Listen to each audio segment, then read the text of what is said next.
ఇక పేర్ని నాని వ్యాఖ్యలపై హోంమంత్రి అనిత ఆగ్రహం వ్యక్తం చేశారు. చంద్రబాబు వయసు గురించి మాట్లాడడం సరికాదు అన్నారు అనిత. ఇక 10 సంతకాలు చేసి 11వ సంతకానికి వణికిపోయేవారు ఈ రోజు సీఎం చంద్రబాబుపై మాట్లాడుతున్నారా అని అనిత విమర్శించారు. చంద్రబాబుపై మాట్లాడేవారు ఒళ్ళు దగ్గర పెట్టుకోవాలని, చంద్రబాబుని విమర్శించే స్థాయి ఎవరికీ లేదని అనిత అన్నారు.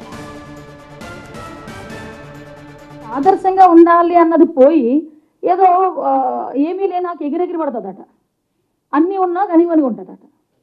అది ఏమీ లేనాకులాగా కూర్చుని ఇష్టానుసారంగా అలా ఎలా పడతా ఉంటే చూస్తూ ఊరుకుంటారు అనుకుంటే అలా. అలాగని మేము కేసులు పెట్టి మా పని మేము చేసుకుంటున్నాం అనుకోండి, గొగ్గోలు పెడతారు, అక్రమ కేసులు అంటారు. నువ్వు మాట్లాడవచ్చు, మేము కేసు పెడితే అది అక్రమ కేసు అవుతుంది. ఎవరైనా దాన్ని యాక్సెప్ట్ చేస్తారా? ఆ వర్డ్ని యాక్సెప్ట్ చేస్తారా? చెప్పండి. నిన్న కూర్చొని మాట్లాడి చంద్రబాబు నాయుడు గారి గురించి ఎన్ని రోజులు బతుకుతాడు? నాకు అర్థం కాంది. 4-5 ట్యాబ్లెట్లు వేసుకొని ఉదయం లేస్తే 4-5 ట్యాబ్లెట్లు మింగి 10 సంతకాలు పెడితే 11వ సంతకాన్ని చేతులు ఉనికిపోయే వాళ్ళు కూడా చంద్రబాబు నాయుడు గారి వయసు గురించి మాట్లాడుతున్నారు. ఈరోజు చంద్రబాబు నాయుడు గారు వ్యక్తిత్వం గురించి మాట్లాడుతున్నారు.